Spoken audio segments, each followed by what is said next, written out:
Hello everyone and welcome back to another episode of our Tactics series. So, this one is not actually going to be a recreation. After some feedback from some Brazilian football fans, I decided to push my Dorval Junior tactic to Dorval Junior to later when I do a Copa America week. So just a heads up, obviously you guys will hear about it now. We're doing a Euro and Copa America week, which will be, in essence, I'll talk about 3 tactics for the Euros, 3 tactics for Copa America. I'll do England and the USA as I'm a dual national, so I have quite love for both those and we'll be rooting for the 2. But then I'll do some other ones which you guys won't know about. Well, you know Brazil, so you know USA and Brazil for Copa America, but then you don't know the others for Euros. But so I'll do some of those. I'm going to try to do a favorite, try to do a kind of exciting, my team, a favorite, and then an exciting or interesting kind of team I think will be what I'm going to do. And that's kind of the idea, so you gotta look at all 3 kind of in those ways. So we'll do those, but I'm pushing Brazil to that week. I think it's better suited as, according to the fans, Dorval Jr. is very much reactionary coach. He likes to do things, I'd say reactionary, team-dependent coach, I think is the better terminology. He's someone that likes to do stuff very heavily based off the team and the players he has. So because of that, I want to wait, see some games so I can have some more data for it. So we'll just be waiting on that. But in the meantime, I did this quick one just because I really liked how it's worked, and it's been fantastic for us so far. So I thought I'd do a test with it and show you guys the results, and we'll just talk about that. It is, since I've done tests on my other ones, this is my Wacker Innsbruck tactic that has been killing in my save. Go check that out. We're sitting in 3rd place in the 1st division, our first season there. Predicted to be mid-table. I've built a good squad, so we're pretty good. But yeah, we're sitting really well, happy and pretty. We're in 3rd place, going well in the league too, and the cup. We have a chance for possible double if we can do some damage to Leipzig. We've managed to turn things around against Sturm Graz as well, so we're in a really good spot, and I think we're within a few points, within a game of Salzburg now, so we got a shot, so it'll be interesting. We'll see how that goes, but do check that out too. But the tactic itself is a 4-3-3. I've called it RPJ Football's Fantastic 4-3-3. I don't know, a little play on words, a little fun to itself. I kind of like the innuendo to it and all that. But yeah, that's what we're going to be talking about. That's the one that we're going to be looking at today. So I hope you guys are excited for it. It's basic 4-3-3, but it focuses on some decent principles and some smart ideas of how you deal with stuff and deal with things that are going on inside of the game. So, and just, yeah, it's a counter. You're not looking to possess the ball. This is an anti-possession. Not anti, but it's not looking to possess the ball. You're looking to get teams on the counter, absorb pressure, and force them back into their own halves, try to win the ball off them with high turnovers, and score from those high turnovers. So that's kind of the idea. It's about getting into transition. That's the whole thing about this tactic, is creating transitions, creating those opportunities. So we'll talk about it. We tested with 3 teams, Liverpool, Sassuolo, and Granada. We'll see the results. We'll see how that all goes, and we'll get into things.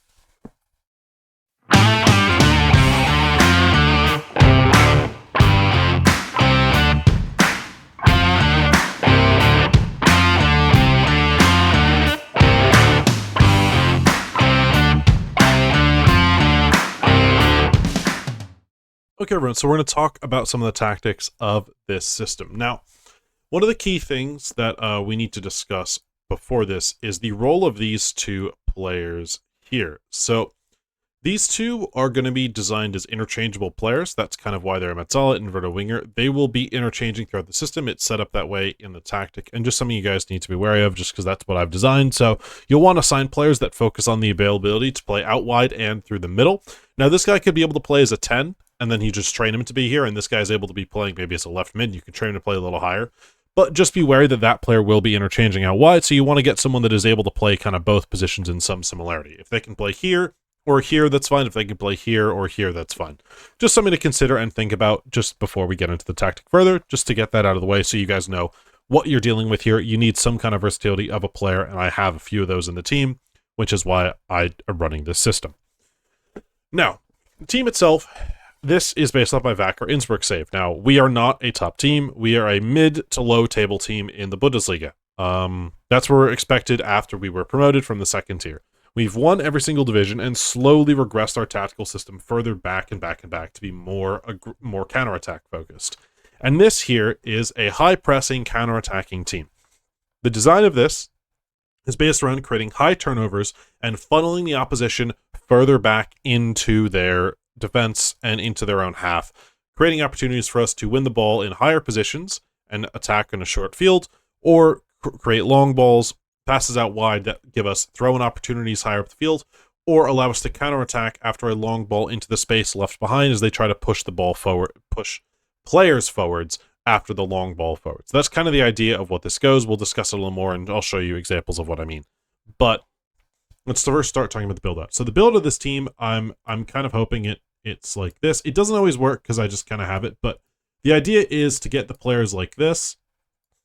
In this system, this guy kind of sits around here, and you really have a 4-3-3, right? You kind of have this guy probably a little further out, this guy probably a little tighter together. He's up here, and he's out wide. This is kind of the shape you have here. And the goal of it is to create transition moments. So what I want to have happen is the goalkeeper has the ball. Oh, sorry, I forgot to do that. The goalkeeper has the ball, and he gives it out to the center defender. The goal of the center defender is to have it so that the opposition come towards us, right? So we'll set up an opposition here, just so you guys can see. But we'll set up an opposition. The goal of this is to have people come towards him.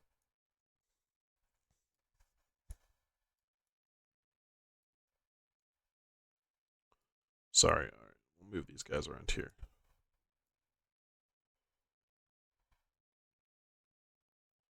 So I'm assuming I'll be like this. I'll be like that.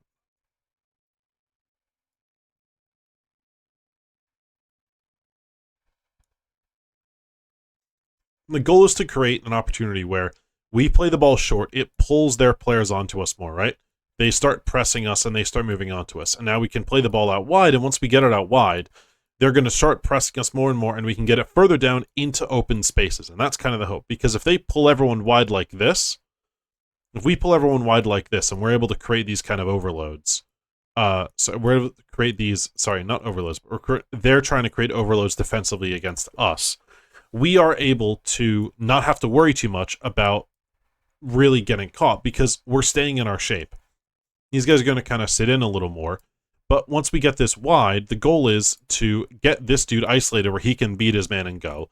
Or the same thing over here, we create a bit of an overload with two players and they can go. But normally the winger, you want him to really quick, really fast, and get to the line driving it across in. And that's kind of what we're thinking. So on that side, that's more get it wide, get it to the fullback who can do that. We reset these guys kind of how we're intending and assuming they're going to go. For this side, if it goes short, I want it to go to this guy here, and the Metzala kind of drift wide, and this guy tucks in to hopefully pull the fullback in. This guy then goes too far wide, so now the opportunity to go here, the Metzala can drive, or this guy can make a run like that, and this guy's now driving along, and this guy's now driving along, and they can go in behind. And so it's slightly different, slightly changed, but it's still very similar in terms of this, the Metzala is wider, this guy's tucked inside, this guy pulls a player in, meaning there's space for the Metzala to get it and run, or if this guy comes here, he goes down the line, you can play him down the line, and he's able to go. Well, this side is a little more, the right side's a little more direct. It's get it wide, get it to this guy, who then's got to beat his man and get down the line. But that's what we're hoping for from our winger, who's going to be more dynamic. Now, he will be here for an inside pass. Say they're covering this, and he's got men pressing like this, kind of coming at him like this. He can go inside, and then he'll go down the line, and the goal is for him to play him down the line. And that's the other thing that can happen, too. The 6 is not using possession. He's balling fielder on defend. He's there to defend. He is there to do his job defensively. That's about it. So that's how the team's going to play in possession. It's really focused on using the wide areas to our advantage. It's not set with the wide area, so not totally set to go left and right with our attack, because that's not what we're always looking to do. But it's generally something we want to focus on, as it's key to the setup of this team. Now, in the final third areas here, we want to see stuff that looks like so.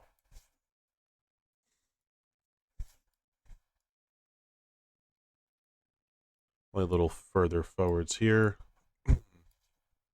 Now, I would encourage getting wingbacks that are more so attacking guys.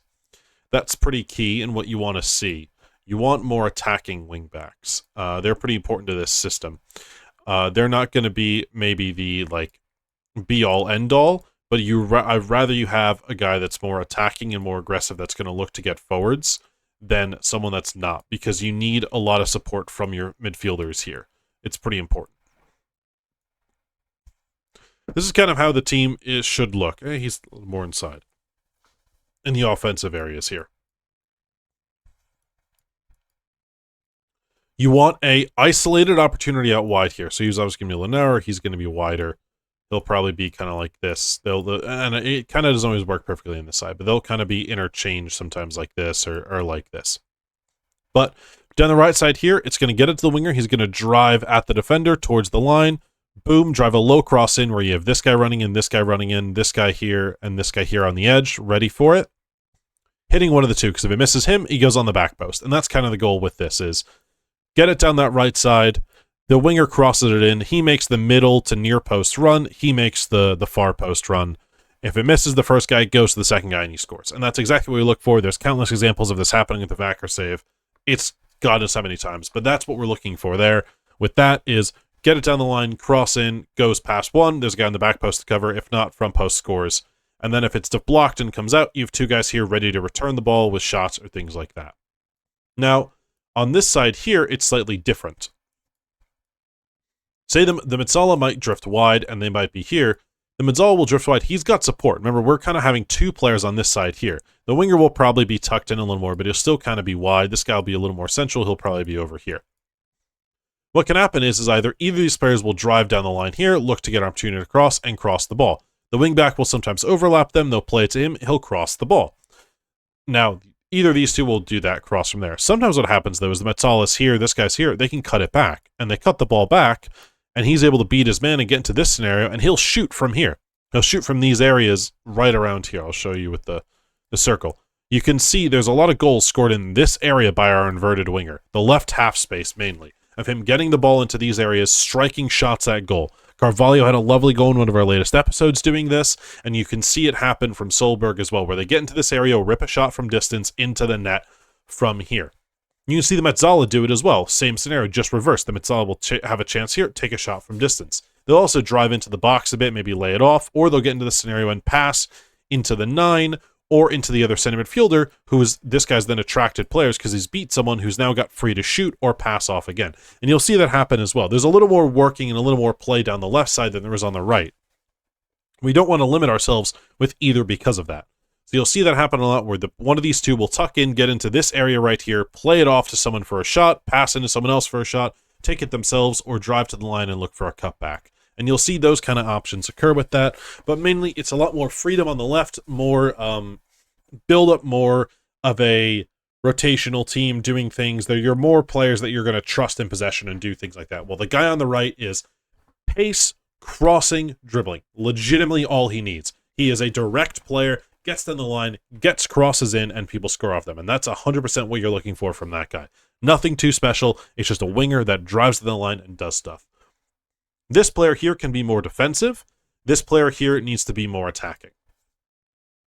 This guy can be good at possession, but I don't really care. He's going to be defensive. This, again, is all based off counterattacks. You're going to go quick. It doesn't matter about possession. This is about quick play forwards. Now, when it comes to defending the opposition... sorry, let's change this over.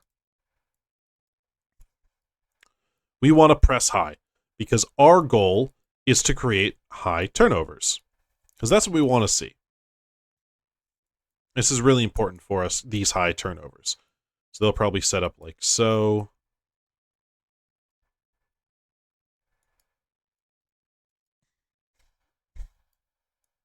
There we go, like that.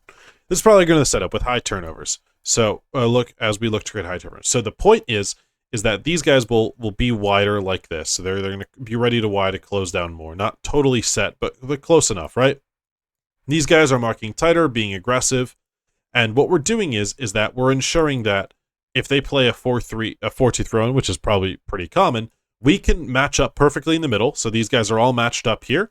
These guys have a 2v1 against the center back, and then we can be aggressive on their back line. If they go short, he will go. He will then kind of stay with his guy ready here. He will stay with his guy ready here. They'll pass. He'll be aggressive, try to win it, force it back. The 9 will then kind of sit off again and wait. He'll press. He'll go this way. He'll kind of be off. These guys are all stuck. He'll go this way, press again, force it back. And that's kind of the rotation we want. We want them to try to play down, go wide, because we have bodies in the middle stopping them. They're forced back, they can't do anything, and eventually get to their keeper, who's going to have to punt it long. And when he punts it long, we have these guys here clustering, winning the ball, knocking it down to someone who they can get it wide, boom, boom, dribble forwards, shoot, something like that. So that's kind of what we're looking to create to do, is press against these guys, force them to cycle it around their defense before going long, or they're forced to play a ball like this. We're ready on it. He plays the ball, we jump it, dribble, pass, boom, pass, boom, goal. And that's kind of the idea with it. It's the high press, force them deep, force them to go backwards, force them to play around the back line, and make it dangerous for them. We want to cover them and be aggressive in these areas. We don't want the 9 to have a free shot of getting the ball. Even against, say, 4-4-2s, these guys will be pushed up more. They'll be aggressively on their midfielders. These guys will be aggressively on their fullbacks. We'll have an advantage in midfield. And guess what? Now, say they're 4-4-2, right? So we'll be pushed up against them here. They'll marked here. Now we have a 3v2 in the back here against these guys, and we can have that same thing happen. 4-3-3, you say? Okay, guess what? Hopefully what happens is that one of these guys covers the 6, one of these guys goes out wide, and they deal with this. They deal with it like this, right? So he's open here. Hopefully he will step to him, or the striker will deal with him instead, meaning that they have the same issue of they can't go anywhere because everyone's marked, so they have to go long, where we again have the 2v1 here, have a free roaming player here if need be. So that's the whole big thing. No matter what formation these teams are going to play, we're going to man mark them out wide, give them the opportunity, hey, you can play wide, but if so, you're going to get pressured, you're going to be forced backwards, or if you want to play in the middle, we have numbers up on you and you're marked pretty heavily, where you're going to have to go into pretty much a lot of pressure to be able to get through us. And that's the idea. Create pressured scenarios in the middle, create dangerous man-marking scenarios out wide, where if we steal the ball, we're attacking, we're counter-attacking you, you have nowhere to go. And that's the whole point. Make them get out of their shape, get out of the way they play, so that they can get through us. Because if they have to do that, they're not properly set up to defend if they make a mistake and something goes wrong, and we can easily counter-attack them. And that's what we're looking to do. Not make it easy, not make it fun, a little more difficult for them to do these things, and thus we can easily win the ball back, score from a high turnover, boom, goal, we're up, and it's perfect. And the other thing is that it makes shots difficult. If you see a lot in our Vacker save, the other teams shoot from distance more. They don't have the easiest of shots. They have to rely on set pieces for some of their best opportunities, and that's what we want to see. Because if a team can't do anything, and they have to rely on set pieces, you're kind of in the clear if you can build a good set piece team defensively. We're working on that at Vacker. Not 100% there yet, but working on that at times. So it's building those systems and trying to create the opportunity to be really good defensively in set pieces and really good defensively in that scenario, because that's where you're going to do stuff. You will sometimes struggle to attack in games because teams will sit off you. That's when you have to rely on set pieces with this tactic or a moment of magic. And that's what you're hoping for from some of your players. It's why we've not constrained them as much, and it's why we have attacking players up front, because we want to use their flair. We want them to do some special things like that and create those kind of crazy moments and magic out of a hat moments, which will get us goals. So we'll take a look at some clips now of goals, of some build out, some goals, and some of the pressing, turnovers and things like that. And yeah, then we'll get into how the teams did, and you'll see the 3 teams tested with, which are Liverpool, Sassuolo, and Granada. So here's one goal with the example of where that shot comes from out wide and that kind of the left half space area, which we were talking about. So Jones tries to get it. He can't get anything. He gets it to the fullback, who's kind of in that ever. Remember, we had the wide player here, which was Jones, who was playing out on the wing. We had Robertson, the fullback. He was in the box to the cross, wasn't able to. Robertson supporting. Now Spotlight in this left half space role on the edge of the box, where I talked about, gets it, rips the shot at goal. Boom. Liverpool 2-0 win over Luton. So just kind of what we were talking about in terms of that, getting the shot off in that left half space area, being able to do things like that. So here's another example of a goal, which I talked about, where the ball is played to the guy at the top of the box, and he's able to get the shot off. So Gakpo drives down the line, Diaz has to play it inside, gets Spotlight, and now what are you talking about, right? He's in space, because he's pulled people. Pulled. They're all focusing on these guys here, because they've moved over, leaving McAllister in space. Pedro's late to get to him. He gets his touch. Boom, fires home on the edge of the box, and they're able to score a goal. And that's what we're talking about, where you've pulled the players all over, create space there for you can get your shot off. By the way, they beat Brighton 10-0, no red cards, no nothing. Wow, that's impressive. So here's an example of a goal being scored from that right side, just with those bodies in the box and that backup one. Jones drives down the right side, gets his cross off to Salah, who tries a cross again, deflected off, and there the player is on the back post to score the goal. Just what you're talking about in terms of the thing, having the guy in the scenario to be there on the back post for a goal. You have one guy in the near post, one guy in the back post. So you see right here, near post, back post, people are there. You also have that Metsola kind of hanging on the edge there too, just in case something pops out. And the player's there to score the goal. So just what you're talking about in terms of the positioning of the cross, how the goal's scored, and what we're looking to do. So here's a bit of some build out. This Becker has the ball in his hands here, and you can see the team kind of create that shape. Now they're not pushing to the sideline here, but they're still offering some width.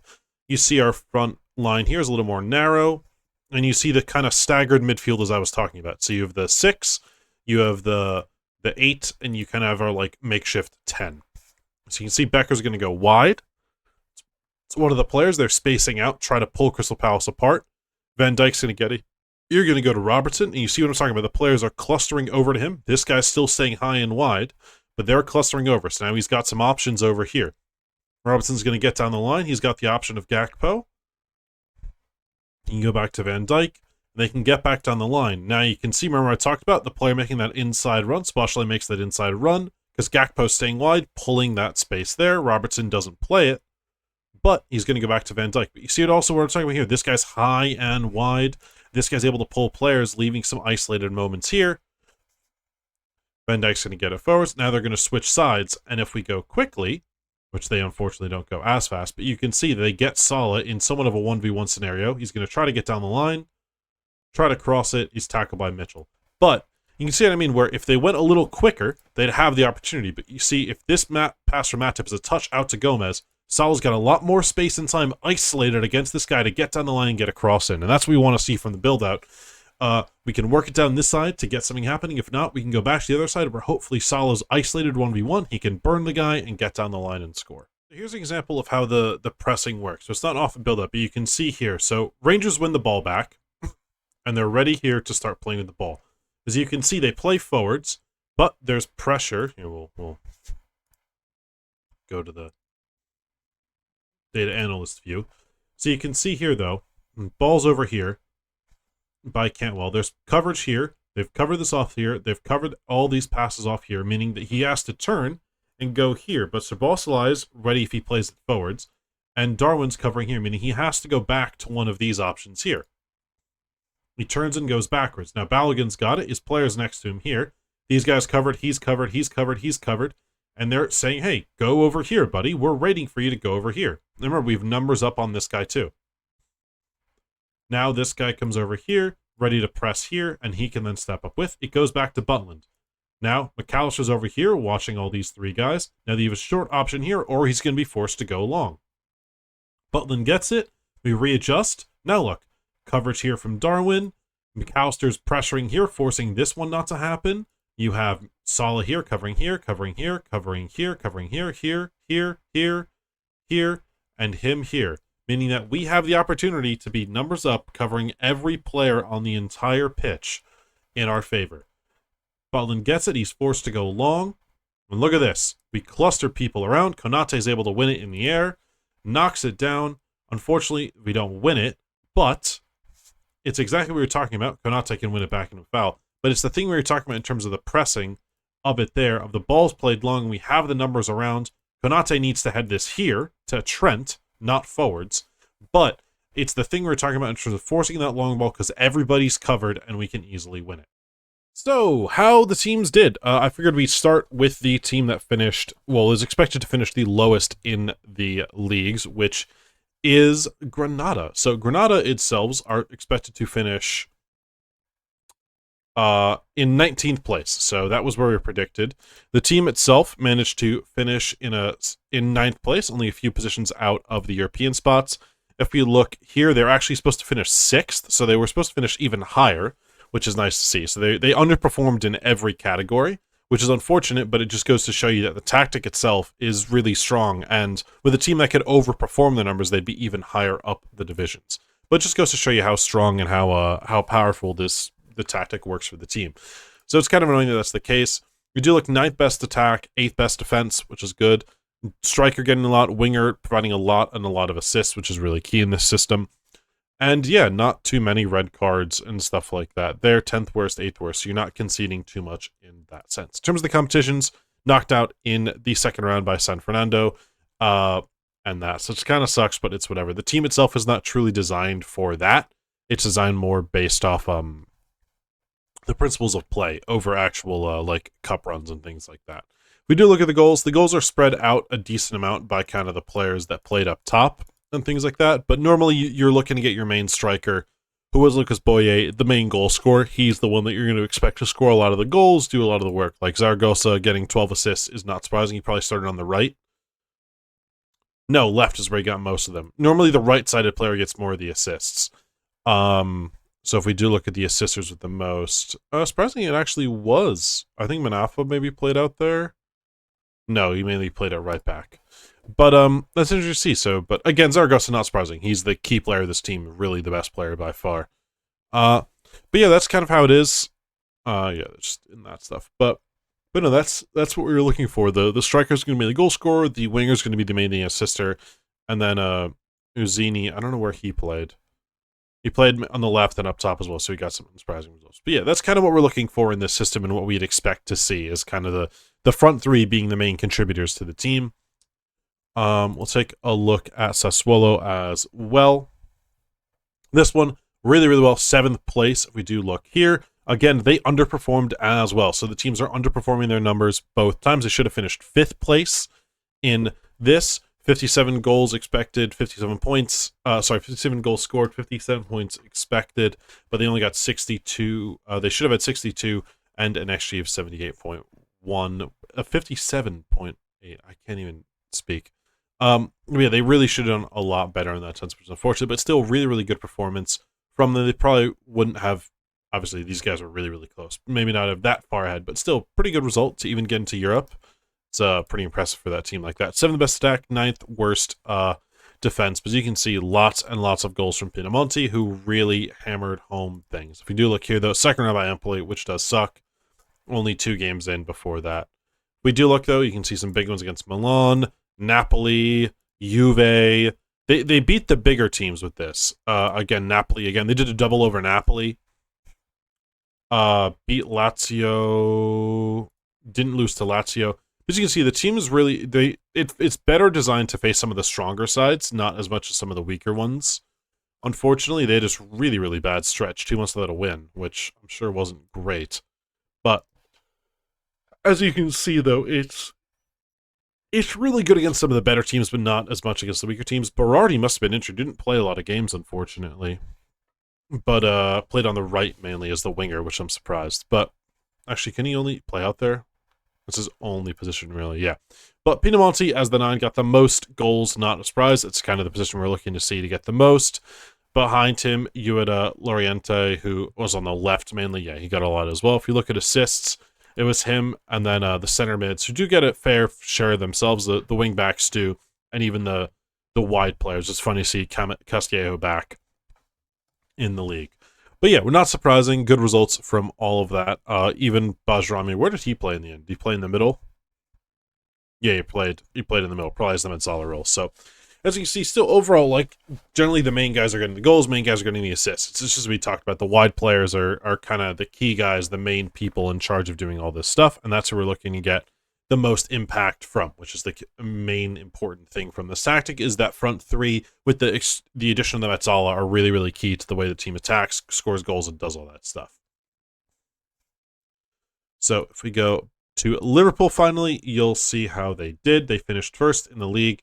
Overview, the best defense conceded 18 goals all season, so second best in that since 90 goals, the best scored. Look at the data hub here. They outperformed all their numbers, which is nice to see. So that's where you have really good players. You can outperform your numbers and exceed that stuff.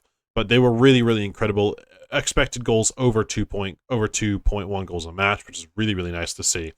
Nunez got 30 goals, Salah 37.30, Szoboszlai 21 assists, which is insane to think. I also love Luton finished 13th in this division. That's brilliant. But if we do take a look at competitions, they did the double. Liverpool won the Europa League. They knocked out in the quarterfinals of the Carabao Cup and 5th round of the FA Cup. But they did the double, winning the Europa League and the Premier League, which is always nice to see. If you look at the squad themselves, and we see we look at the goal leaders. You had Nunez on 29, Gakpo on 25, Salah 19, Diaz 16, and Jones 10, who I'm assuming played that center mid role. He played out wide too, but the center mid role as well, which is quite key. You'll see why that does a lot. And then when we look at the assisters, we can see Szoboszlai played mainly here. I'm interested to see where he played the most to get the assist. Was he a mix of the Metzala role? He was the Metzala role. That explains a lot. So yeah, he played in the Metzala role. Salah, 19 goals, 13 assists. Diaz, 11 assists. Robertson, 11 assists. And Tsimikas as well. The left side getting a lot more assists than the right. But it's what you can see, just really, really key on the wide players are the most important in terms of the wingers and the striker being the one that scores the goals most of the time, which I'm assuming is Nunez. He played almost every game up front. Gakpo played a lot up front too. So the main striker is the one that finishes them off. The wide players are usually creative. And the left side is the more goal-scoring one. The right side doesn't as much. They're more creative on the right side. That's usually what we'd look to expect from this tactic. So, with that, getting into the tactic itself, it is a 4-3-3 custom slate with a balanced mentality. It's a little rare for me. But the Superkeeper on defend has tackle harder. The right back is a wing back on support with cross more often, sit narrower, close down more, ease off tackles, and mark tighter. This will ensure that they'll be really close to their man and be really aggressive to him to stop them from getting stuff. And it's part of why we're also playing a high press. This works with it. So same thing on the left side, wing back on support, cross more often, sit narrower, close down more, ease off tackles, and mark tighter. One of the reasons they're not on attack, even though we would preferably like that, is because we want them crossing from these areas here, not here. So that's kind of a key thing there. You also, if you are finding that you don't have as much support on the left side, you can take opposite narrower as well, as that will help with things. The two center backs themselves are center backs on defend with just tackle harder on, no additional instructions there. So you can see both tackle harder. Your balling midfielder on defend, no additional instructions needed there. He is perfectly set up how he is. Your right center mid is the center midfielder on support, which has move into channels and mark tighter. If you have a good distance shooter, I do recommend adding shoot more often on as well. This is not a requirement, but I do have a guy that shoots a lot in my Vacker save, and he's quite good. He scored a hat-trick on his debut from outside the box. So I recommend putting that on if you have a good shooter, or if you want, say, find an individual player. So we'll take a look at, I don't know, Szoboszlai. I assume you can hit him from distance, right?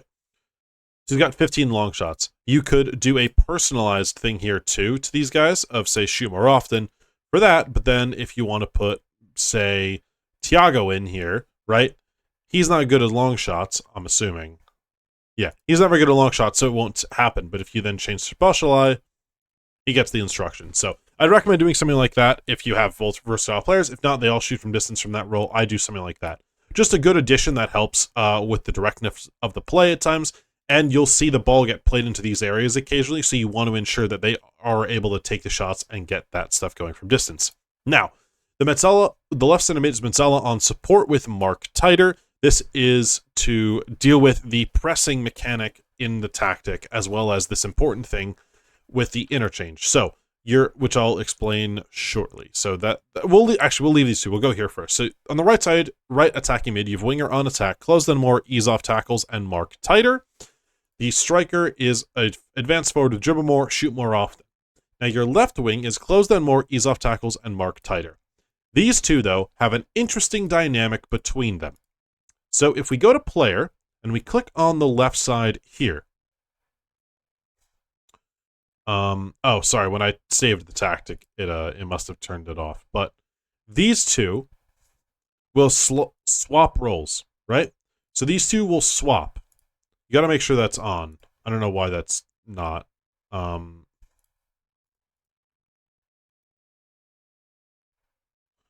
So these two will swap roles, right? So they're designed to swap roles between each other. So what happens is during the play, if the Metzala goes out, right, and he drives out wide, this guy will then tuck inside, and then he will become the center mid at times. This helps a lot with the pressing and the rotations of players. And this switch makes a big, big difference. The players will change, but I just found it makes a really big difference to the way the team plays and the tactic works. And it's brilliant.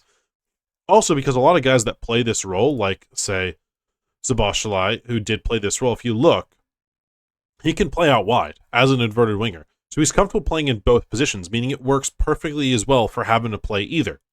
And it works too, because if you say look at somebody who plays it here, like maybe Salah or whatever like that, he's comfortable playing here too as the 10. So now he's obviously playing here. He might drift a little higher, but still it helps you with the rotations more. They rotate better. And they obviously have marked tighter on, because if they're out wide here, they're going to mark the guy tighter, which helps deal with that. And you don't have to close in more, so he doesn't get drawn out of position while here as well.